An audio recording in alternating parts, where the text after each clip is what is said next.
Welcome back to another episode of Talk Nerdy to Me. I am Troy Stegner, your host, and I have a very prominent anime voice actor here with me. Been in just about every anime I think I've ever seen. Bryce Papenbrook, how you doing, Bryce? Man, doing great. Thank you for listening to me talk so much. Because I definitely do. I definitely talk a lot. Yeah, and I'm liking the new sound booth you have there too. Thank you. Yeah, you are my first interview from the new space. First.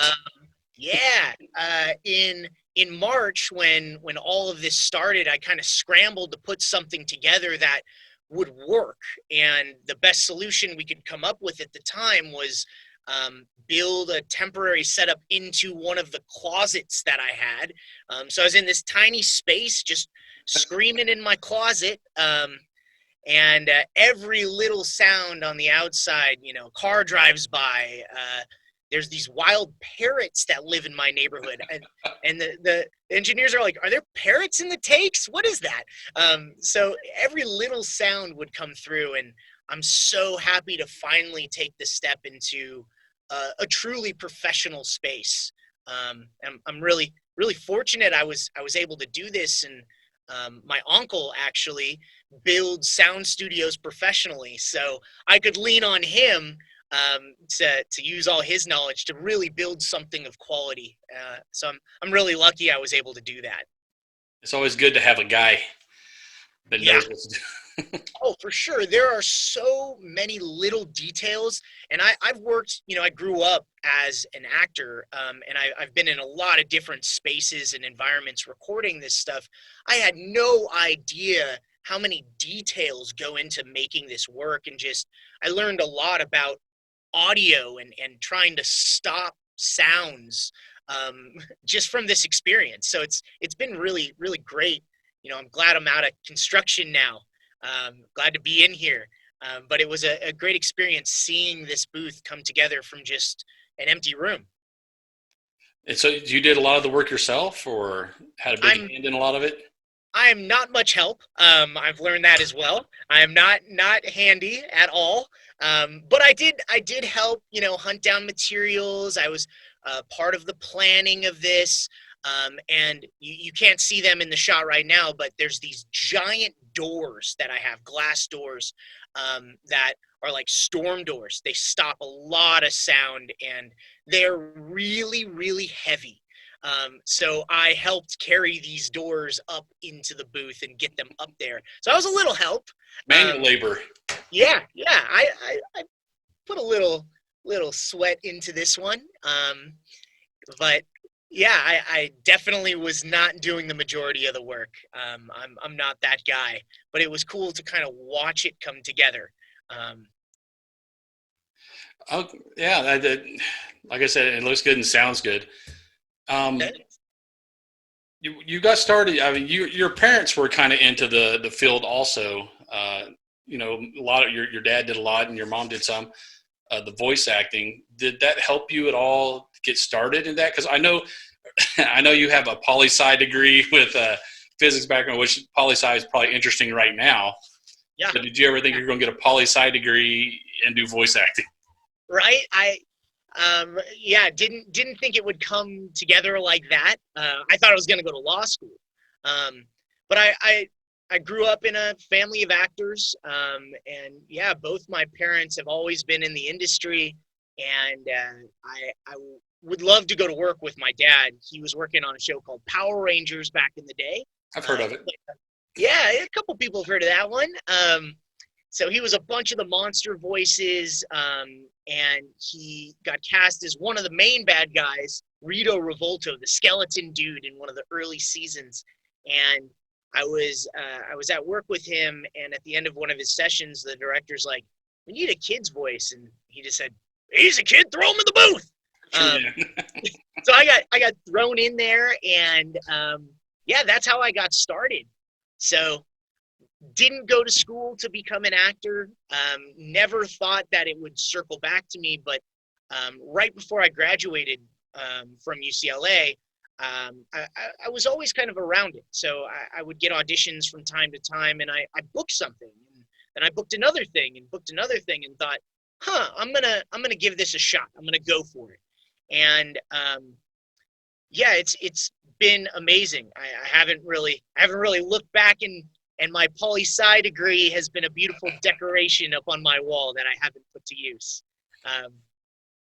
So, I mean, what was your first audition then? Since he kind of pushed you in the booth at Power Rangers, what was the first one you actually went after and had to audition for? How did that go? Yeah, it's hard to remember that far back. I was about 8 years old when I got thrown in there. Wow.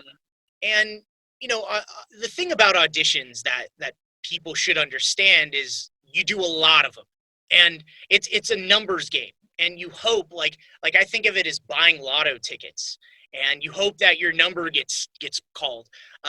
Really, if you book 1 out of 100 auditions, you're doing extremely well in the industry. So I can't remember the exact first audition I had, but from back in that time, I did get a few really cool roles. I was in a show called Cowboy Bebop, if you've seen that one. Oh yeah. An awesome show. I had one line in that show. They go to Mars, and there's a kid with a robot. He's like, look at this. And that was me. He has a pot on his head. In the script, it said Pothead. So I am Pothead from Cowboy Bebop. I also, this is one I definitely auditioned for, a show called Trigun, which was another really, really cool show. And the main character, his name is Vash the Stampede, played by John Young Bosch. I play Vash as a kid. So that was me as a kid playing, kind of the smaller version of Johnny, only to grow up and play his twin brother in Blue Exorcist. And I'm the older brother in that show. So haha, Johnny. Yeah, so basically what you're saying is a lot of it's perseverance. Like you said, the 1 in 100. So a lot of these, all you people listening are aspiring voice actors, don't give up. You're going to hear a lot of no. Yeah, definitely you will. And that just comes with the territory. You can't let that stop you and get you down. I always tell people, if you're passionate enough about this industry and you really want it, just go for it and never give up. That perseverance is really, really important. And for me, I learned that kind of characteristic from martial arts. That was really my first love. I grew up in the karate studio. I was really a gym rat growing up. I would go and train and teach classes and competed for years and years. Still definitely a passion of mine, but that's the kind of mentality of training that it needs to get to a high level of martial arts is very similar to what it takes to become an actor. You just can never stop training, never stop growing, and never give up.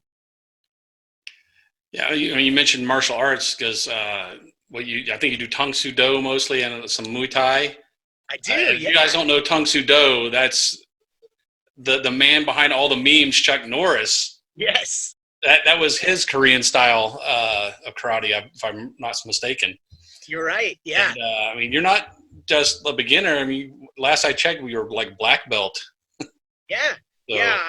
I trained, very hard all growing up, and I competed in Muay Thai. In fact, I thought that was going to be my profession. I competed quite a bit, almost turned pro. Wow. The timing didn't line up quite right. I had a match lined up in Guatemala. They were doing these really cool events down there, and that year they got hit by a tropical storm, canceled the event. I couldn't find another match locally, so I started training in jiu-jitsu, and I got hurt on the ground. Anyone who has trained jiu-jitsu and Muay Thai, it's very different. I got way more beat up from just hitting the ground than I ever did from getting kicked or punched. That's rough. So I got injured and never found my way back to that level of competition. But still love martial arts and hope that I can get back to my training when this situation with COVID kind of dies down. Well, now that you finished the sound booth, maybe you can build a little dojo in the back. Cobra Kai season 4 is looking for some actors, I'm sure. So There we go. Got to keep it going. yeah, and out of all those martial arts, which one? I mean, do you have a favorite, or is it situational? Yeah, they're all good. I mean, I think the Muay Thai and the boxing is where I dedicated a lot of my time and really fell in love with the striking. But I watch a lot of MMA. I'm a big fight fan, and the wrestling piece and the jiu-jitsu piece was really interesting for me because I spent so much time on striking, and then when I started doing the groundwork, I was a white belt again. So it was really exciting to do that, and to just get beat up again. It was kind of fun, and I hope that I can continue on that journey and learn a little more of jiu-jitsu, so I'm not tapping left and right away when I get on this in the rolling. Awesome. Well, maybe I should ask you some questions about voice acting since that's kind of what we're here for. Like I said in the intro, you've been in just about every anime and manga that I've ever even looked at. Some of the big ones like Sword Art Online with your Kirito, one of the main guys. Cowboy Bebop, not so much as one of the main ones, but you have Miraculous, I believe, your Cat Noir on Miraculous. Yeah. You also have the Attack on Titan, Eren Jaeger, who's one of the main guys. Yep. But I think my favorite character you've done, I mean, you haven't mentioned it at all yet, is Inosuke from Demon Slayer. Yeah. Which that movie overseas is killing it right now. Did they use you for the movie, any of the voices in the movie? Yeah, thank you for bringing that up because that's actually something that I can talk about. I haven't been able to talk about it until just recently. I think it was just a few days ago that they made an announcement that the English dub is coming to the States. So people will be able to see me screaming my head off again as Inosuke. That show has just been so much fun to work on, and that character is just so different from a lot of my other characters. I mean, I scream a lot as Eren and Kirito also. Inosuke kind of speaks in screaming too, so that's similar. But kind of vocally, he's deeper, like more rough sounding. Like you get that boar craziness coming through with Inosuke. Whereas a lot of my other characters are in that kind of teenage range, which I get cast in a lot because my voice hasn't changed since middle school. So it's very helpful to have Benjamin Button voice acting disease, where I sound younger than I did a few years ago. But I've done a couple things. I've used a couple tricks that I've discovered work really well to help me get into the mind and the headspace of Inosuke and get my voice ready to do that screaming. So a warm-up I've found is really important for that character, and my warm-up when I was recording as Inosuke is yelling at people in traffic. So as I drive into the studio, I yell at other cars, and that's a great warm-up. Then what I would do is I would get really dark espresso, like the darkest coffee possible at the studio, the kind where you take a sip and you just go, ugh, it kind of like makes you angry. So I would take a sip before every take and just, and that gets me into the space for Inosuke. That coffee. That's what does it. Yeah, well, I mean, he doesn't yell the whole time. He's got a little self-confidence issue going too that you can definitely tell the changing gears on the voice, like when they removed the boar's head and he kind of, as he's hiding behind that persona, I guess. So, yeah. I mean, you do a good job on that transition from the gruff, overconfident to the no self-confidence without his mask on. I appreciate that. Yeah, I don't know why he has no self-confidence. He's so beautiful under the mask. Who would have guessed? That's the part that had me laughing. You're expecting like Sloth from Goonies when they pull out the mask. And he's got this perfect face. So, yeah, I really do love that character. I love that moment. That's definitely one of my favorite episodes too, where that fight is going on with Tanjiro and the mask falls off and they're just like so shocked, as shocked as the audience. Does Inosuke have a big part in the movie? Absolutely, yeah. Good. Yeah, you can expect a lot of action, a lot of yelling, and some really really funny moments. I'm really excited for people to see my performance in it, I'm excited to watch also.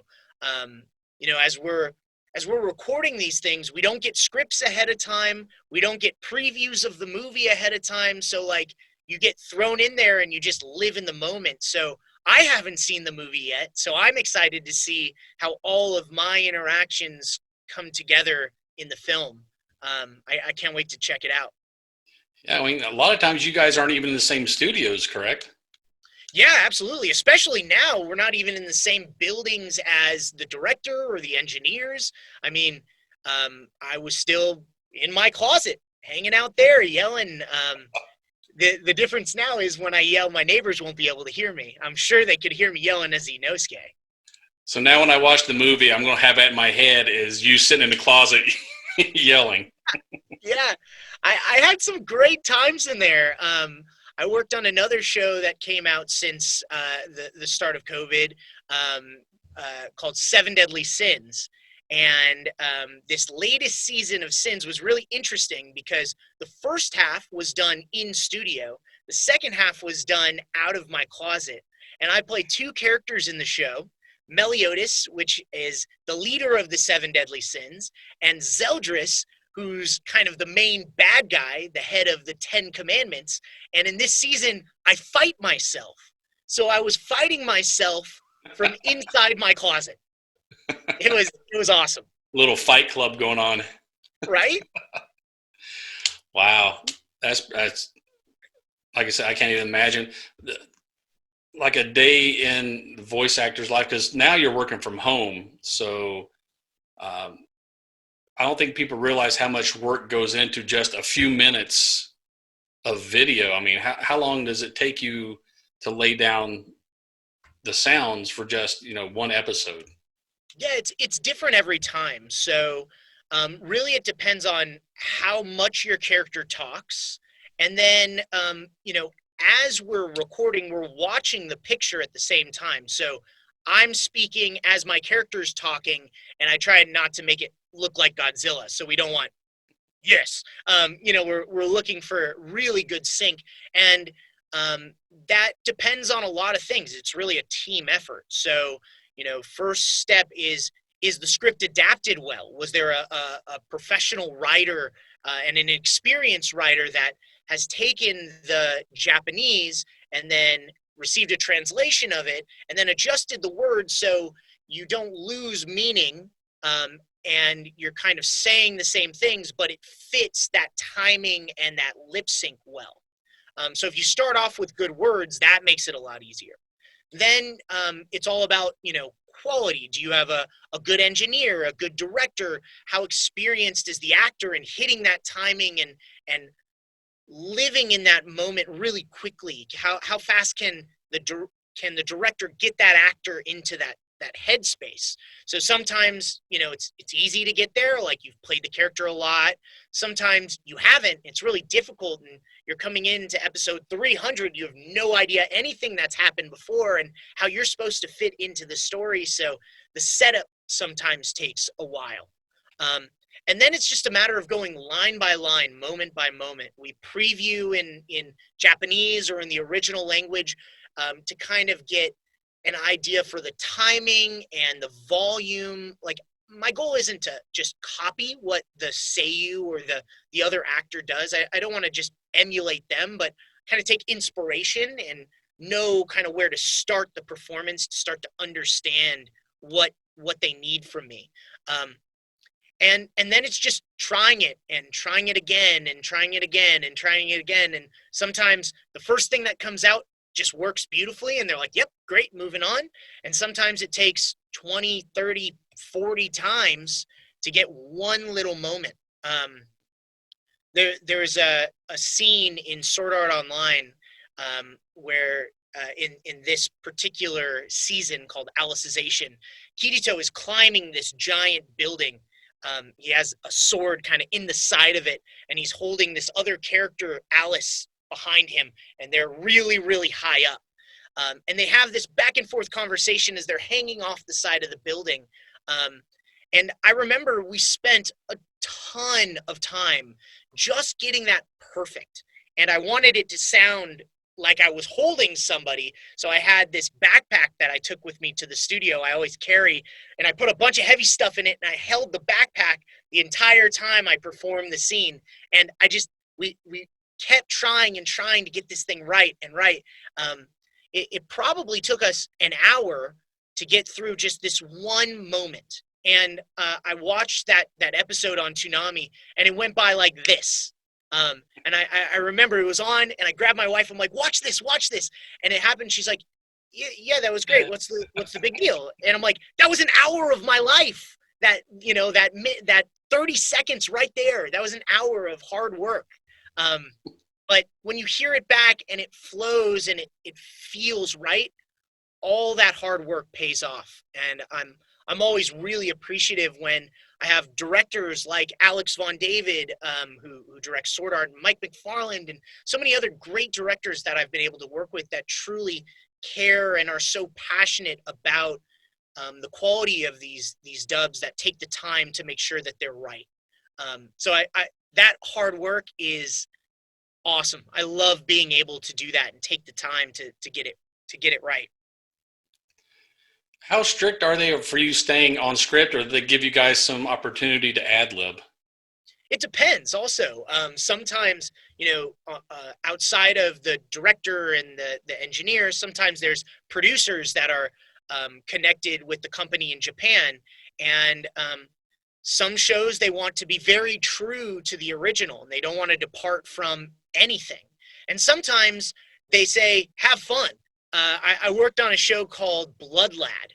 And if you haven't seen this one, you guys should definitely check it out. You guys that are watching, and Troy, you should check this one out too. I play this vampire mob boss otaku named Staz. Oh yeah.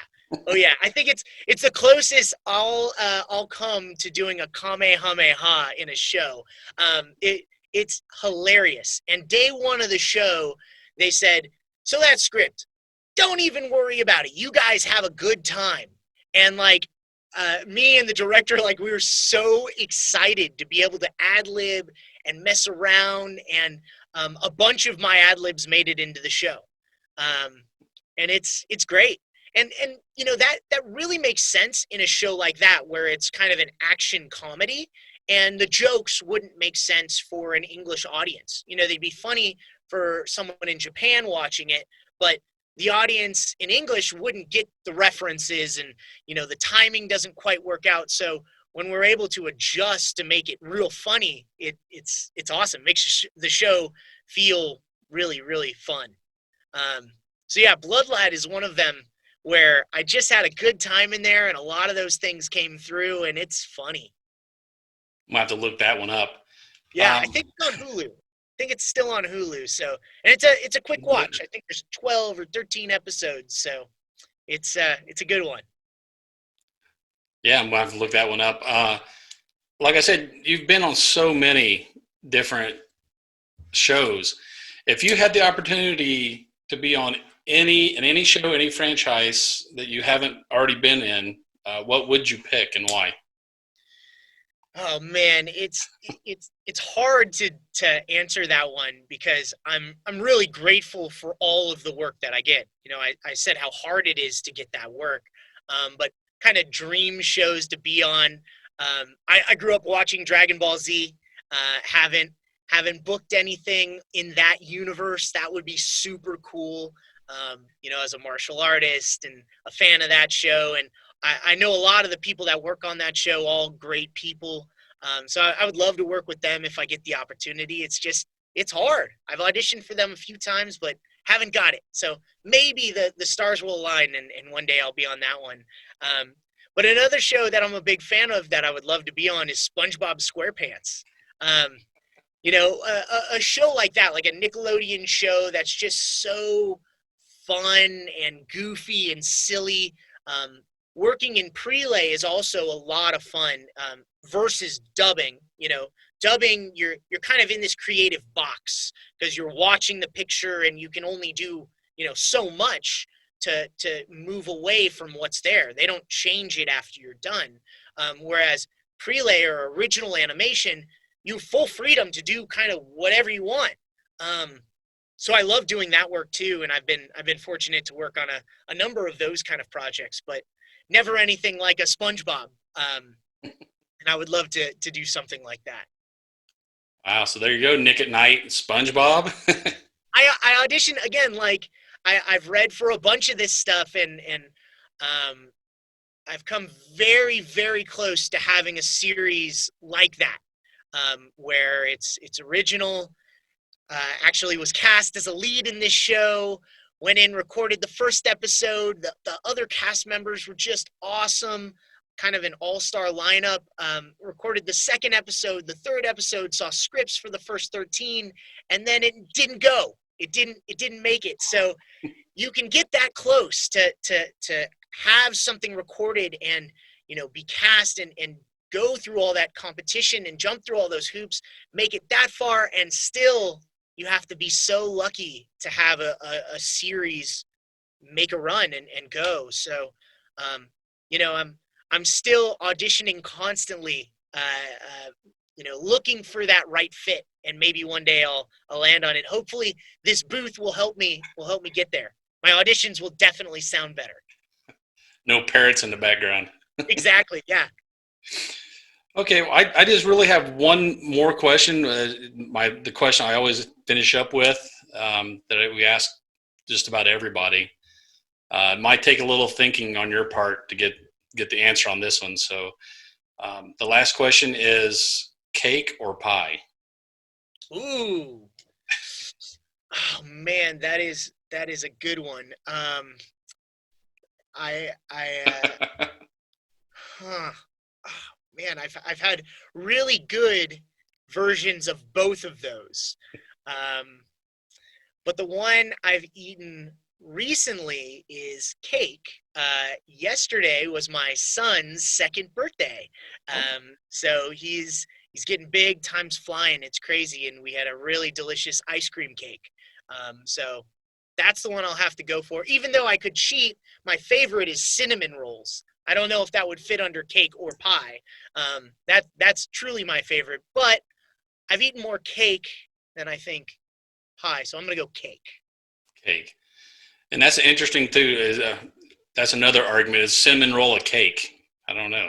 Yeah, a cinnamon roll is a cake, then is it a mini cake? That's something we can argue about later, I guess. It's a little swirl of deliciousness. That's all I know. Okay, I wanted to thank you, Bryce, for taking time to answer all of our silly little questions, and we really appreciate you talking with us today. Yeah, happy to be here, and have lots of really exciting stuff coming up. We'll definitely be doing a lot of yelling out of this booth. So for everyone watching, please follow me at Bryce Papenbrook on Twitter and Instagram. I'll talk about things that I can't talk about now as soon as I can. NDAs are a tricky thing, so I always try not to break them. But I have some exciting announcements coming, so check me out there. Yep, and mark your guys' calendar for Demon Slayer the movie. You won't be upset. Yeah. Oh, it's going to be good. Yes. Can't wait for you guys to see it. All right. Thank you, Bryce. Thanks, Troy. And later, nerds. Get nerdy with me. Tell me what game that you get on. Is it card or read? What kind of class do you play, girl? In an RPG.